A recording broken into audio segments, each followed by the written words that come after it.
This is CBSSports.com. I'm Kevin Cork. This is where we are always helping you keep an eye on college football. Time to take a look at our CBSSports.com postseason awards, and it is time now to take a look at the most outstanding offensive season.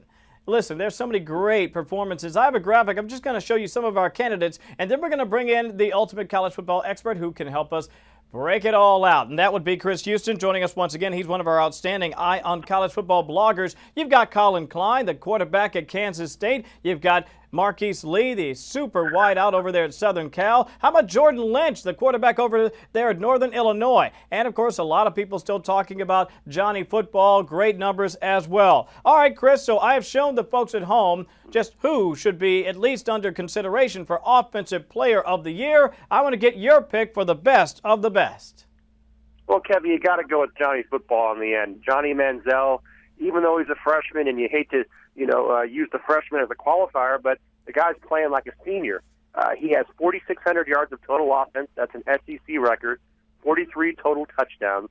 The guy's been amazing. I mean, he set two SEC total offense marks in about 4 weeks, and he beat the #1 team in Alabama. He's been the seminal offensive player of this season, and he's poised to win the Heisman Trophy. Well, let me ask you, what is it about his talent? We've had a chance to watch him, obviously, here at CBSSports.com. In fact, we brought the folks at home the live streaming contest where Texas A&M actually ended up beating Alabama at Tuscaloosa. What is it about Manziel's individual talent that sets him apart there, Chris? Well, it's funny. He's just really the latest in a recent line of what I call the super quarterbacks. These quarterbacks who are the perfect combination of athletic ability and passing ability and running ability, who are combined with these remarkable offensive systems. And in the case of Kevin Sumlin's offensive system at Texas A&M, you combine that with the incredible athletic skills and the innate football intelligence of what Johnny Manziel brings to the table, and that's how you get these incredible seasons.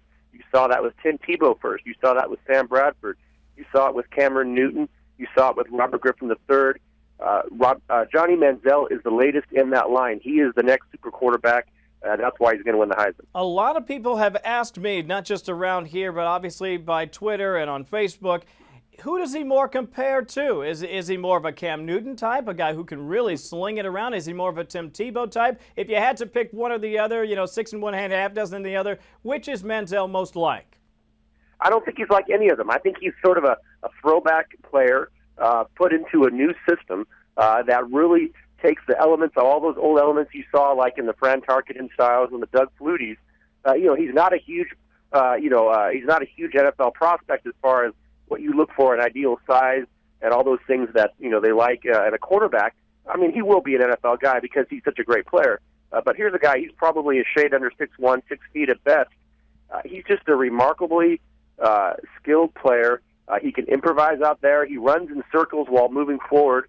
He's a magician, and he can throw the ball, and he can run the ball, and he can do it against elite competition, and he's just a freshman, and it's going to be really amazing to see what he does the next 2 or 3 seasons.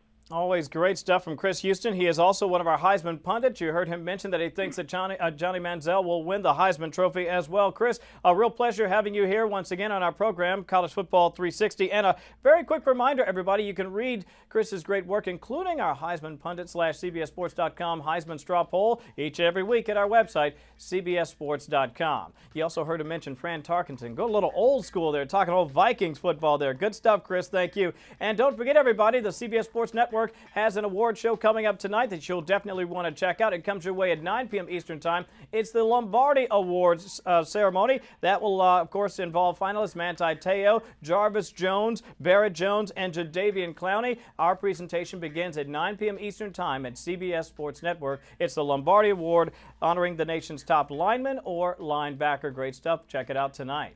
And also, we want you to stay connected with us here online. We have a Facebook page. We want you to like us there and follow us there, that is. And, of course, follow us also on Twitter. Our handle is @IOnCFB. And speaking of great programming, I mentioned the Lombardi Award presentation coming up Wednesday night on the CBS Sports Network. Don't forget to join CBSSports.com for the Army-Navy game. That's coming your way Saturday afternoon at 3 o'clock. Our coverage begins at 2:50. Of course, I'll have your halftime highlights and a post-game show as well. That's all this Saturday right here at CBSSports.com.